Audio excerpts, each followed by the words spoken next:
역사상 무신론자 중에 가장 유명한 권위자라고 하면 철학자 앤서니 플루를 가장 첫 번째로 거론할 것입니다.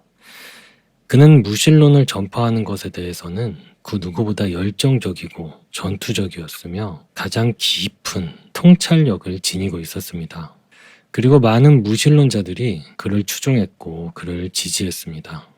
그리고 그는 옥스포드 대학 시절 우리가 잘 알고 있는 기독교 변증가 C.S. 루이스가 주관했던 소크라테스 클럽에 정기적으로 참여해 무신론 편에서 강하게 무신론을 주장하기도 했습니다. 지금부터 들려드릴 내용은 방금 소개해드린 무신론 철학자 앤서니 플루와 철학자이자 역사학자인 게리 하버마스가 했던 공개 논쟁, 예수 부활 논쟁에서 있었던 논쟁 내용입니다. 부활. 저는 그것이 사람들의 간절한 애도로 인해서 생겨난 실제 했었던 것 같은 착각이었다고 생각합니다. 진짜 실제 했던 것은 아니었다고 생각한다는 말씀이시죠? 네, 그렇습니다. 단지 실제 했었던 것처럼 보였던 것이라고 생각합니다. 그들은 그것을 실제 했던 것이라고 불렀겠죠. 과거의 철학자들이라면 아마 감각자료라고 불렀을 것입니다. 알겠습니다. 그렇다면 교수님께서 지금 간절한 애도로 인해 실제 했었던 것이라고 부르는 것은 곧 환영을 말씀하시는 것이죠. 그렇게 부르고자 하신다면 좋습니다. 맞습니다. 플루 교수님의 말씀은 애도로 인해 생겨난 환영을 말합니다. 그렇죠? 몇 해 전 우리는 이 애도로 인해 생겨난 실제 했었던 것 같은 착각, 이것에 관해서 3시간 이상 논쟁을 한 적이 있습니다. 이를테면 환영 가설과 관련하여 그것이 애도와 관련된 것이든 아니든 다른 종류이든 이만큼 많은 난점을 지닌 자연주의 가설은 없을 것이다. 이런 것이죠. 환영 가설의 문제점을 몇 가지만 간략히 말씀드리겠습니다. 먼저 여러 사람들이 동일한 환영을 보지는 않습니다. 환영은 꿈만큼이나 객관성을 결여하는 것입니다. 환영의 정의만 봐도 알 수 있지만 그것은 어떤 한 개인이 자기만의 정신적 이미지를 만들어내는 것입니다. 환영은 종종 일반적으로 생각하는 것보다 더 극단적입니다. 환영은 무언가를 착각해서 다른 것으로 받아들이는 것과는 전혀 다릅니다. 환영에는 객관적인 외부 대응물이 없습니다. 마치 제가 돌아가신 할머니가 제 옆에 계신 것을 보고 대화를 나누지만 실제로는 그 자리에 아무도 없는 것과 같습니다. 그렇기 때문에 환영은 극단적일 뿐 아니라 매우 사적인 것입니다. 그래서 부활하신 예수님을 보았다고 스스로 믿는 사람들이 여럿 있어도 그들이 동일한 환영을 공유할 수는 없습니다. 그래서 환영 가설은 지지되기 어렵습니다. 부활이 실제 했었던 것을 개인적으로 본 사람들도 있습니다. 베드로, 야고보, 그리고 후에 바울이 여기에 속합니다. 하지만 집단적으로 본 경우도 3가지나 열거됩니다.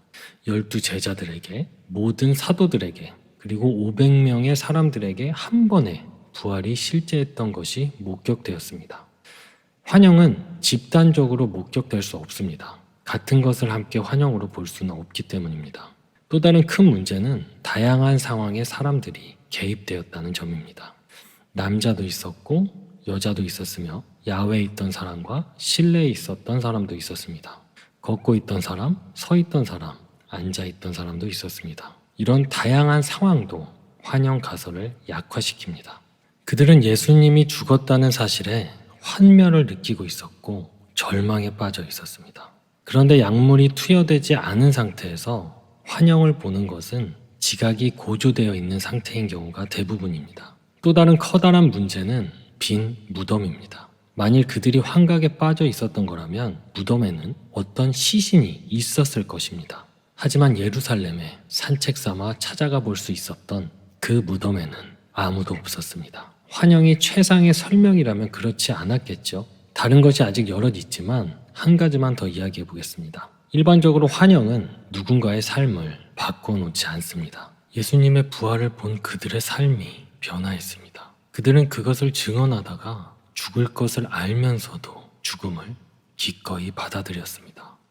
누군가는 불에 타는 화형에 처하고 누군가는 사자의 밥이 되기도 하고 누군가는 거꾸로 십자가형을 받기도 했지만 그들은 기꺼이 그것을 증언하는 것을 멈추지 않았습니다. 정말 실제 부활을 보지 않았다면 그들은 결코 그렇게 할 수 없었을 것입니다. 그리고 환영을 일으키는 흔한 원인은 배고픔이나 목마름 같은 신체적 결핍입니다. 그 외에도 많은 문제들이 있습니다. 야고보와 바울도 큰 문제입니다. 왜냐하면 그들은 불신자였기 때문에 환영을 만들어냈을 가능성이 거의 없습니다. 하버마스 교수님에게 질문 하나 드려도 될까요? 그렇다면 우리의 문제는 불가능성을 비교해보는 일인가요? 이런 종류의 집단 환영을 경험할 가능성이 극도로 희박하다고 해도 그것이 어느 정도일까요? 죽은 사람이 부활하고 그 사람이 실제 하나님의 아들이었을 가능성과 비교해서 말이죠. 제게는 전자보다 후자가 더 가능성이 없어 보입니다. 지금 사회자께서 바로 여기 앉아 계신 플루 교수의 주장을 인용하고 계십니다. 혹시 알고 계셨나요? 네, 알고 있었습니다. 플루 교수님은 세계적인 철학자이시니까요. 네, 맞습니다. 플루 교수님은 철학 대사전의 기적 부분을 쓰셨고 거기서 사회자님께서 질문하신 것과 같은 문제를 제기하셨었죠. 참으로 거대한 질문입니다. 하지만 제게 그 문제는 이렇게 여겨지네요. 집단 환영 혹은 부활, 어떤 것이 더 일어날 가능성이 낮을까?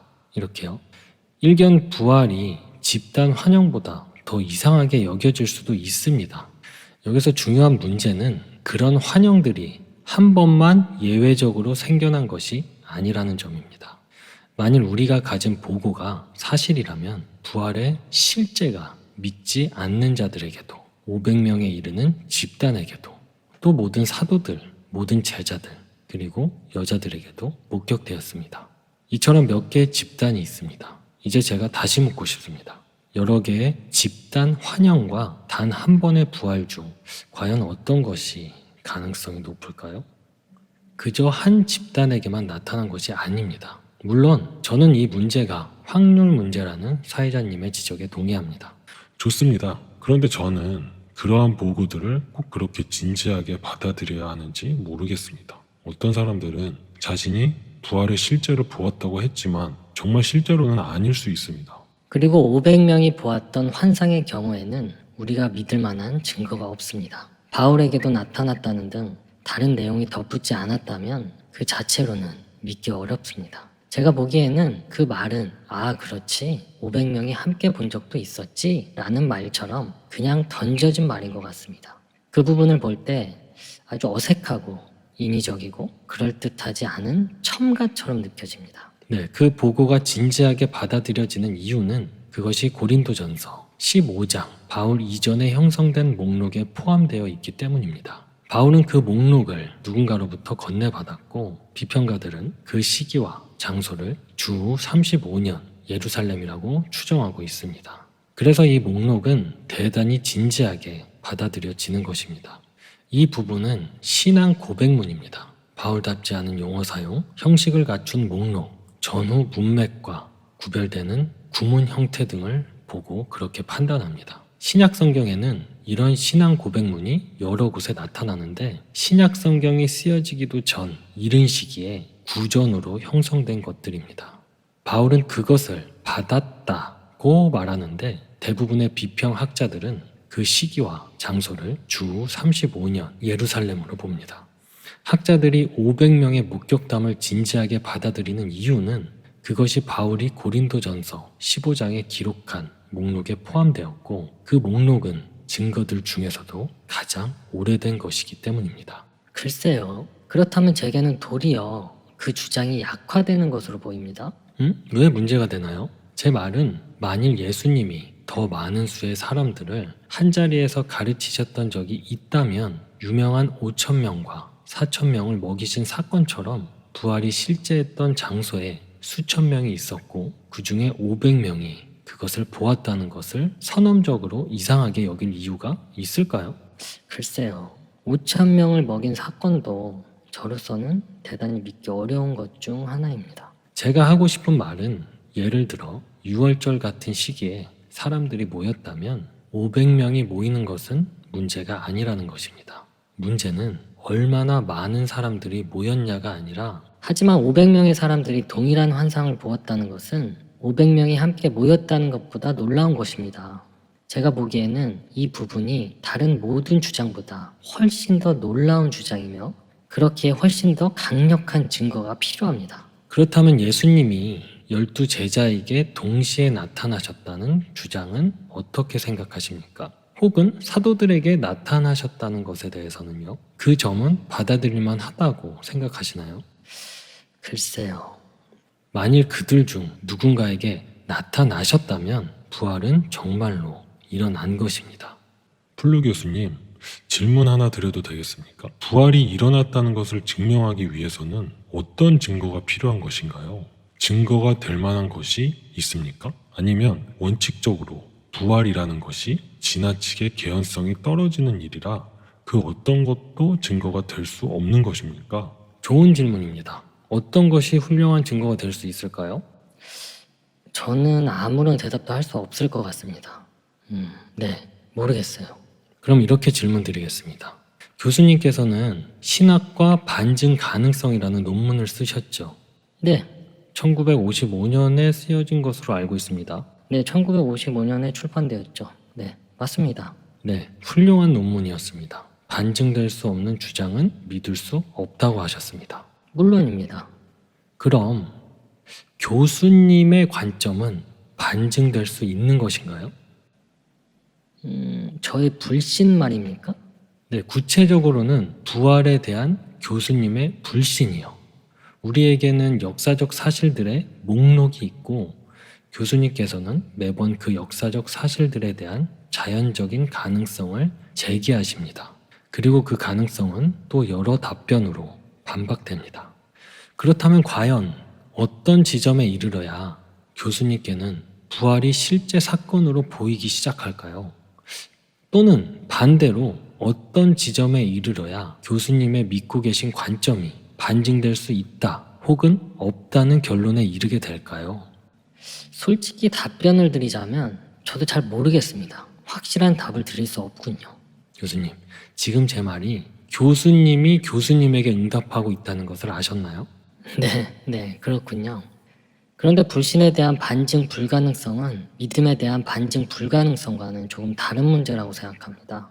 하지만 만일 교수님 자신의 관점을 반증할 수 없다면, 그리고 부활에 대해 그럴듯한 응답이 없다면 사실상 교수님께 남은 것은 그저 글쎄 어쨌든 나는 그다지 믿고 싶지 않아 라는 것뿐입니다. 물론 그건 역시 교수님의 권리입니다. 네, 그렇다면 부활에 관한 교수님의 입장이 반증 불가능하다고 생각하시는 겁니까? 네. 그러나 저는 압도적인 확신이 드는 무언가를 생각하고 기대하는 것은 언제든 가능하다고 생각합니다. 그럼 과연 부활이 교수님의 신념을 반증할 수 있을까요? 지금까지 논의한 역사적 사실들이 반증을 할 수도 있을까요? 바꿔 말해서 제 말은 원칙적으로는 부활이 교수님의 신념을 반증한다는 것입니다. 그렇지 않습니까? 네. 아마도 제게는 극복할 수 없을 만큼 부활의 이야기를 믿지 않으려는 경향성이 있는 것 같습니다. 네, 그런 것 같네요. 하지만 제가 보기에 부활은 이 우주 안에서 벌어지는 다른 모든 것들과 너무나 일관성이 없기 때문입니다. 네, 어쩌면 우주도 다를 수 있습니다. 아마도 그것은 또 다른 이슈입니다. 네. 어쩌면 이 문제는 교수님이 가진 체계의 다른 많은 부분에도 의문을 제기하게 만드는 특이점들 중 하나일지도 모르겠습니다. 네, 맞습니다. 인정합니다. 방금 지적하신 부분에 대한 답변은 분명히 그렇다입니다. 네. 그 모든 일이 일어났다면 그것은 아주 특별한 것입니다. 하지만 솔직히 말해서 살과 피가 있는 피조물을 제자들이 실제로 보았다는 그 사실 자체가 믿기지는 않습니다. 교수님, 하지만 정말 보았다면 멋진 일이었겠죠? 그렇지 않나요? 그런데 본디오 빌라도에게 예수님이 나타나셨다면 좋았을 텐데요. 그랬다면 더 확실하지 않았을까요? 네. 하지만 부활이 실제 했었던 것이라는 게 과연 그를 움직였을지는 모르겠습니다. 제가 이 주제에 대해 탐구하던 때가 생각이 납니다. 그리스도인들과 논쟁하면서 이렇게 말했습니다. 예수님이 빌라도에게 나타나셨다면 모든 게 명쾌했을 텐데 물론 예수님은 자신의 형제 야고보에게 나타나셨습니다. 야고보는 외부인은 아니지만 가족 내에 회의주의자였습니다. 이렇게 하여 회심한 회의주의자는 2명이 되었습니다. 제가 회의주의자였던 때의 이야기를 하나 해드리겠습니다. 제가 살던 집에는 커다란 나무가 한 그루 있었는데 저는 그 나무를 보며 이런 생각을 했습니다. 만일 하나님이 정말 실제하신다면 이 나무를 쓰러뜨릴 수 있을 거야. 저는 그렇게 하나님을 생각하며 그 앞에 서서 나무를 한참 노려보았지만 아무 일도 일어나지 않았습니다. 그럴 줄 알았어. 하나님은 뭘 하나님 하며 발길을 돌렸죠. 근데 그날 밤 태풍이 불어서 그 나무가 쓰러진 것입니다. 정말 신기하게도 딱 그 나무 하나만요. 이후 몇 년 동안 저는 그 나무 앞을 매일 지나다녔지만 저희 회의적인 마음에는 전혀 변화가 없었습니다. 그래서 저는 의문이 듭니다. 부활이 실제 했었던 것 자체가 의심을 정말 사라지게 만들 수 있을까요? 글쎄요, 저는 잘 모르겠습니다.